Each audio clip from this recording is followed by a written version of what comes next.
The rise and fall of the third reach, A history of Nazi Germany. अमेरिकी पत्रकार William L शिरर की एक किताब है जिसमें लेखक ने 1889 में अडोल्फ हिटलर के जन्म से लेकर 1945 में यूरोप में द्वितीय विश्व युद्ध के अंत तक नाजी जर्मनी के उत्थान और पतन का वर्णन किया है।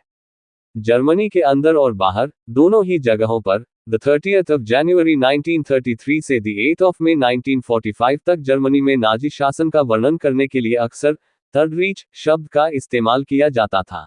अगर आप हमारे चैनल पर नए आए हो तो चैनल को सब्सक्राइब और बेल नोटिफिकेशंस को ऑन कर लीजिए।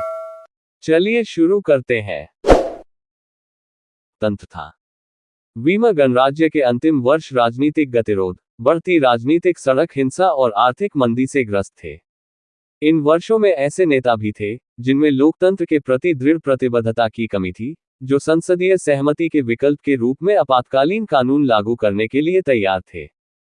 चांसलर नियुक्त किए जाने के बाद नई सरकार, नाजियों और जर्मन राष्ट्रवादियों का गठबंधन के नेताओं ने सभी जर्मनों के लिए बुनियादी नागरिक अधिकारों को निलंबित करने के लिए तेजी से कदम उठाए।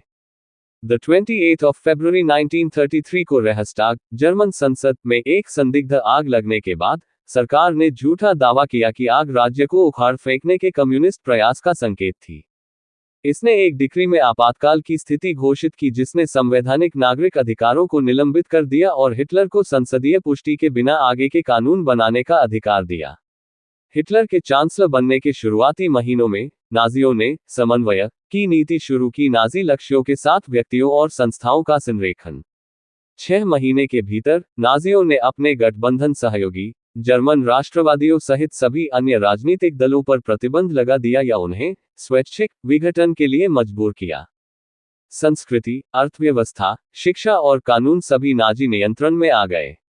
नाजी शासन ने जर्मन चर्चों को समन्वयित करने का भी प्रयास किया और हालांकि पूरी तरह से सफल नहीं हुआ, लेकिन कैथोलिक और प्रोटेस्टेंट पादरियों के बहुमत से समर्थन हासिल किया।